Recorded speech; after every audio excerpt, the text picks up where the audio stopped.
Hello, everybody, and welcome back to The Waiting Room, the show that challenges you to thrive, not just survive, in every area of your life. This is your host, Ruem, and in this podcast, we'll be talking about the realities of waiting in every season of life. Remember, it's not just the waiting that's the issue, it's how we wait, and waiting well is what matters. In this episode, I'll be talking about unhealthy relationships.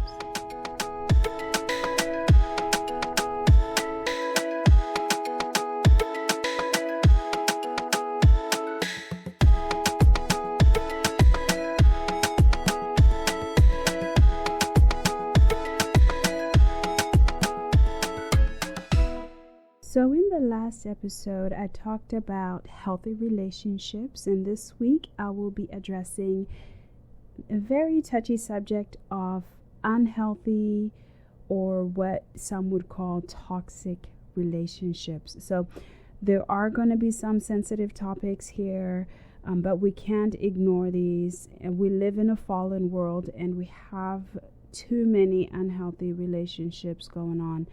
And I know a lot of what I'm going to say will strike some nerves, but I hope you will find this episode helpful. So I'm going to look at some characteristics of an unhealthy relationship. This is not an exhaustive list. I'm sure at the end you'll probably have personal examples of your own that I might have left out. So, I definitely encourage you to post in the comments or send me a message, an email. I'd love to hear what you guys have to say about this topic. All right, so number one of the characteristics of an unhealthy relationship is verbal abuse or toxic communication. So an example of this would be name calling, or being condescending, or belittling somebody, degradation, manipulating, trying to use emotions to get your way, blaming people, especially when there's no need for blame, accusations, threats. So things happen, we say things to people, or things are said to us, situations occur, and things might get heated. But I think in an unhealthy relationship, there's no recovery almost. You might say something and then come back and say, I'm sorry I said that, or I shouldn't have said that. But usually in an unhealthy relationship, it's kind of like a power play. There's one person who tends to be like the dominating force, and then the other one that's taking the abuse. All right, and then other characteristics, there's controlling behaviors. So somebody's always trying to make you do certain things, or behave a certain way, dress a certain way, eat certain things, just not giving you the freedom to be who you are. That's usually a bad sign. Hostility is a big one. Somebody who's constantly angry and hostile. The Bible says that out of the abundance of the heart, the mouth speaks. So if there's a lot of hostility, a lot of negativity coming out from somebody, there's a deeper issue. You just happen to be the person that's receiving the brunt of that. So, hostility, dishonesty, that's on any level of relationship, whether it is parents and child, or siblings, or co-workers, if there's no honesty there, that's usually not a good sign. Another characteristic is intimidation. So kind of going hand in hand with controlling behaviors and verbal abuse. If there's somebody in your life who tries to make you feel inferior, or like you're less than, or you can't function without them, or something like that. So that's not a good sign. And then there's also emotional and mental abuse. This is when somebody is trying to frighten or control or isolate you.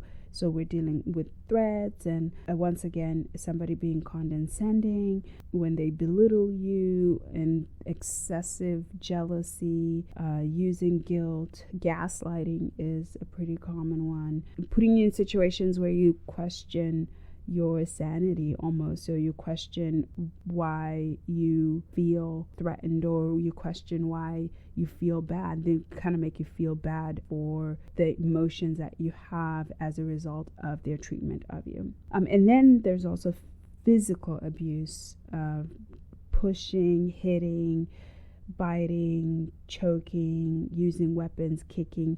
Like, okay, so none of that is acceptable. I cannot think of any situation where one human being should treat another human being like that. So if there's that going on, that's a sign of an unhealthy relationship. Along with that, sexual abuse is also a very common one this day and age as well. So nobody should feel forced or coerced into doing something that they don't want to do, sexually or anything like that. There are sources of help right there. I'm just going to throw out a PSA here. So for those of you who are international, PSA stands for public service announcement. So if you are living in an abusive situation, I definitely encourage you to seek help. I'm going to put some links in the description where you can find resources in your local area here in the US, so you can get help depending on the situation you're in.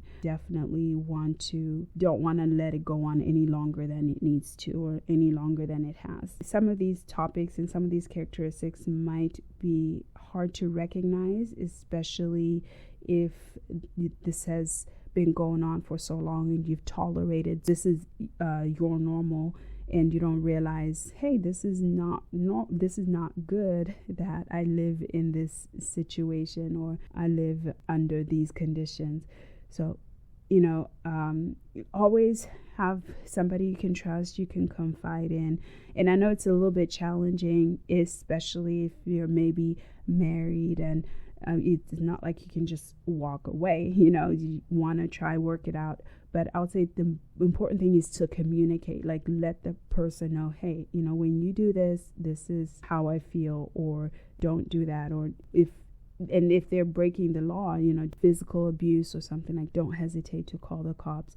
And I think a lot of times the reason why people don't want to upset the apple cart, so to speak, is because of the repercussions. They think they have more to lose, but it's okay to speak up. It's okay to take action, and it's okay to put boundaries and say, you know what, no, you're not going to talk to me like that. You're not going to treat me like that. Especially like if you're married or something, it's a little bit harder, but you just have to say, I want to live with you, but we're going to have some sort of boundaries, or we're going to have to treat each other properly in order for us to live well together.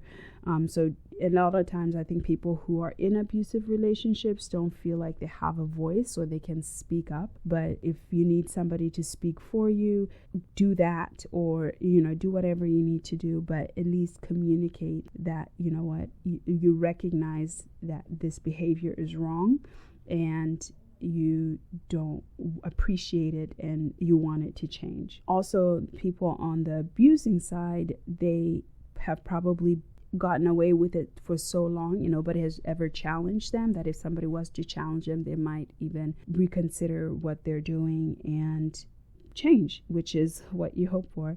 There is a sentence in a book by Gary Thomas called When to Walk Away, and I'm going to talk about this book a little bit later. And he says, sometimes to follow in the footsteps of Jesus is to walk away from others, or to let them walk away from us. So sometimes we tend to hold on to some of these unhealthy relationships longer than we need to. And you've heard me say this, the best example for life for me is Jesus. And even Jesus walked away, and he let others walk away for various reasons. So he also just didn't put up with whatever.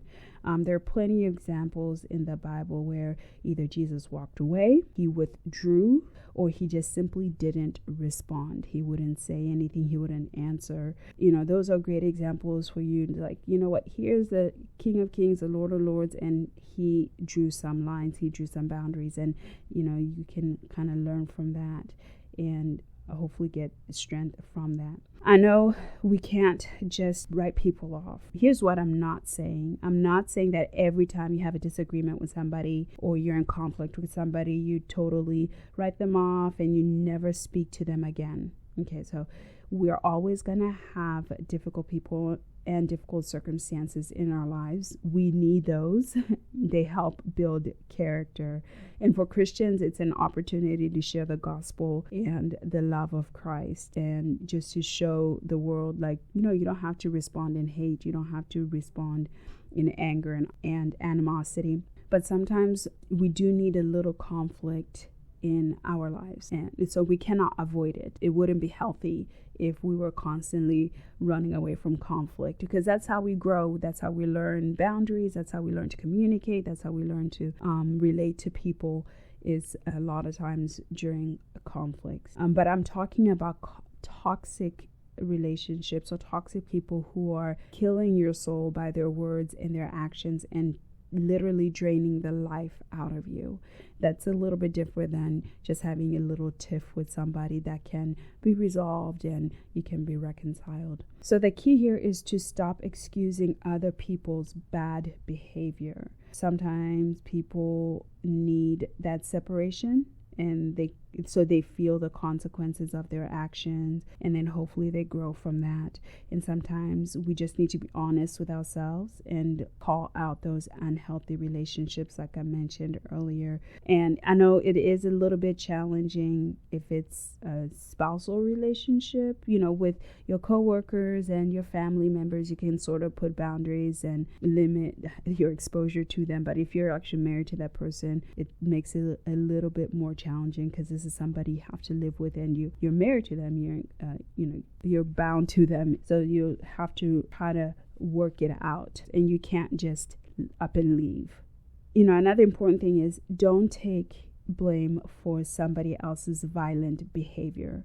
That's their responsibility, not yours. So even if you are not the nicest person, and maybe you did burn the rice, or maybe you forgot to lock the door, or whatever, that doesn't justify somebody else hurting you.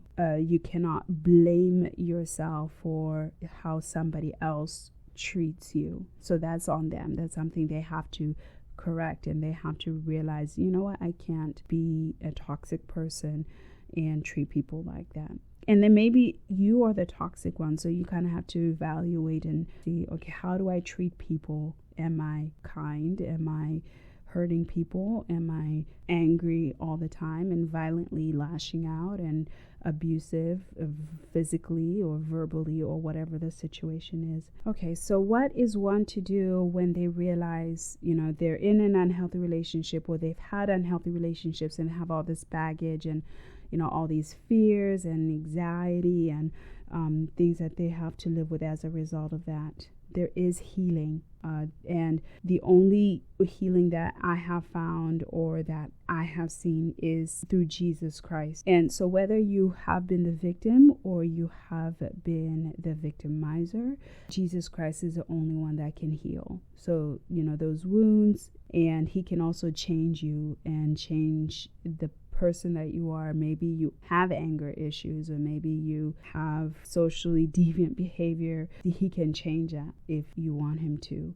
And that's really the only reason. Yes, and there's therapy, and you can talk to friends, but I'd say the most effective form of healing is through Jesus. All right, so I know that's not an easy topic, but like I said, we cannot ignore it. We have people constantly living in unhealthy relationships, and people are hurting, people are lost, people are broken, because a lot of times our relationships, or how we relate to people, is based on our upbringing, what we saw, the examples that were modeled for us. So if we didn't have healthy relationships growing up, and those were not modeled, and we saw broken relationships, we were sort of conditioned to be that way in our relationships. So the thing is to unlearn those bad habits and adopt new ones. A lot of times you'll hear examples of kids that grew up where there was an abusive parent, abusive father or something, they end up being abusive because that reference point was set for them. That's how they approach every relationship. So, it takes a lot to realize that, you're doing life wrong and that needs to change, and actually taking the steps to go through the process of changing and becoming a better person. So regardless of where you are on that line, whether you are the one hurting people or the one who has been hurt, Jesus Christ can heal you and he can help you. All right, so I would love to hear your feedback on this topic. I know it's a touchy subject and I could probably spend a lot more time on each of these characteristics that I mentioned, but this is just a quick overview. I'm probably going to revisit the topic down the road if I get enough feedback from you listeners. But I would love to hear what you have to say. If you have any experiences that you can share, maybe they might help somebody else. But you can email thewaitingroom@gmail.com, or you can follow me on Instagram, The Waiting Room, and leave a comment. Okay, so this week's book recommendation is When to Walk Away, Finding Freedom from Toxic People by Gary Thomas. Once again, he's not a sponsor, but this is a great book, you guys. And in that book, he does talk about, different examples, like I mentioned, of Jesus walking away from toxic people, and that's sort of like the foundation. I think a lot of times we feel bad for having to cut certain people off, but we need to do it and it's okay. And so I definitely recommend that book, When to Walk Away. The link is in the description. All right, so for the weekly challenge, I encourage you to look at your relationships, and if there is a toxic relationship, be honest with yourself and call it what it is, and just take the necessary steps. So sometimes it's not necessarily cutting somebody off, but it's just communicating. I think the most important thing, just let that person know and establish those boundaries, like, hey, don't treat me like this, don't talk to me like this, and just at least let them know that their actions towards you have consequences. And if you are blessed to have no unhealthy relationships, toxic relationships, just cherish the healthy ones that you do have, and just reach out to a friend and tell them how much you appreciate them. All right, folks. Well, that is it for today's episode. I'd like to thank you for joining me here in the waiting room. Look out for my next episode. We're going to be switching it up. We're going to start talking about finances and our relationships with money. Next episode, I'd love to hear your feedback. So send me an email at thewaitingroom@gmail.com, or you can follow me on Instagram and send me a message there. Until then, take care.